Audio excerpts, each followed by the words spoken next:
ఈరోజు అది మన పరిస్థితి. ఎక్కడికి దిగజారిపోతున్నాం మనం. 2 కోట్ల మంది ఉన్నాం. చెప్పుకోవటానికి, చప్పట్లు కొట్టడానికి మాత్రం పనికొస్తాం. ఓట్లు వేయటానికి మనం పనికిరామా? 2 కోట్ల మంది ఉన్న క్రైస్తవ జనాభా ఒక్క క్రైస్తవ ఎమ్మెల్యే పేరు చెప్పగలడా? ఒక ముస్లిమ్స్కి కష్టం వస్తే మాట్లాడడానికి ఒక ముస్లిం ఎమ్మెల్యే ఉన్నాడు. హిందువులకి కష్టం వస్తే మాట్లాడడానికి ఒక హిందూ ఎమ్మెల్యే ఉన్నాడు. క్రైస్తవులు రాష్ట్రంలో సగానికి దగ్గరగా ఉన్నటువంటి క్రైస్తవులకు కష్టం వస్తే మాట్లాడడానికి ఒక్క క్రైస్తవ ఎమ్మెల్యే లేడు సార్. ఒక్క క్రైస్తవ ఎమ్మెల్యే లేడు సార్. ఒక్క క్రైస్తవ ఎంపీ లేదు సార్. ఉన్నారు ముఖ్యమంత్రి గారు కూడా ఉన్నారు ఒకప్పుడు. కానీ వాళ్ళకు పదవి ముఖ్యం, పార్టీ ముఖ్యం. క్రైస్తవుని కొడుతున్నా మాట్లాడరు, చంపుతున్నా మాట్లాడరు, ప్రార్థనా మందిరాలు కూర్చున్నా మాట్లాడరు. నేను ఒక ఎగ్జాంపుల్ చెప్తా. అభినయ్ దర్శన్ని మీరందరూ ఓట్లేసి గెలిపించి అసెంబ్లీకి పంపించారు. ఎందుకు? మాకు కష్టం వస్తే వీడు ఒకడు మాట్లాడేవాడు ఉండాలి అని. నేను ఎమ్మెల్యే అయిన తర్వాత మీకు కష్టం వచ్చింది. మీ ఊర్లో చర్చి పడగొట్టారో, అన్యాయంగా మీ మీద దాడి చేశారో, అన్యాయంగా పాస్టర్ని చంపారో నాకు తెలియదు. అప్పుడు ఏం చేయాలి? అభినయ్ దర్శన్ మాట్లాడాలి, అన్యాయాన్ని ప్రశ్నించాలి.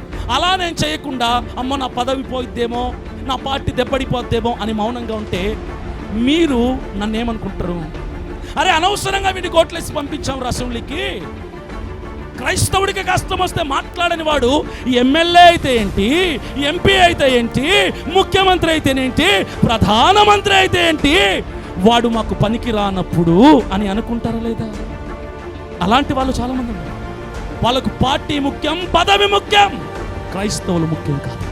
ఈరోజు చాలామంది క్రైస్తవులను అడ్డు పెట్టుకొని ఓట్లు దండుకొని అసెంబ్లీకి వెళ్ళిన వాళ్ళు చాలామందే ఉన్నారు. కానీ క్రైస్తవులకు కష్టాలు వస్తే మాట్లాడడానికి ఒక్కరు కూడా గొంతుకు ఇప్పట్లేదు. అదే నా కన్నీరు, అదే నా ఆవేదన, అదే నా బాధ.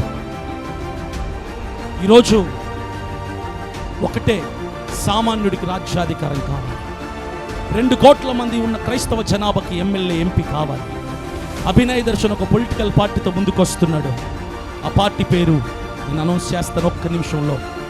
ఆ పార్టీలో చాలామందిని జాయిన్ చేసుకుంటాను. నాకు వేరే లీడర్లతో ఎలాంటి వ్యతిరేకత లేదు, ఎలాంటి ఇబ్బందులు లేవు. అందరూ క్రైస్తవ నాయకుల్ని కలుపుకుంటాను. ముందు ప్రతి క్రైస్తవ నాయకుడిని కలుసుకుంటాను. నేనంటే నచ్చని వాళ్ళ దగ్గరికి వెళ్ళి చేతులు పట్టుకుంటా. ఒకవేళ వాళ్ళ ఇంకా తగ్గకపోతే అవసరమైతే వాళ్ళ కాళ్ళు కూడా పట్టుకోవడానికి నేను సిద్ధమే. ఎందుకంటే నా దేవుడు చెప్పింది తగ్గించుకున్నవాడు హెచ్చించబడును అని.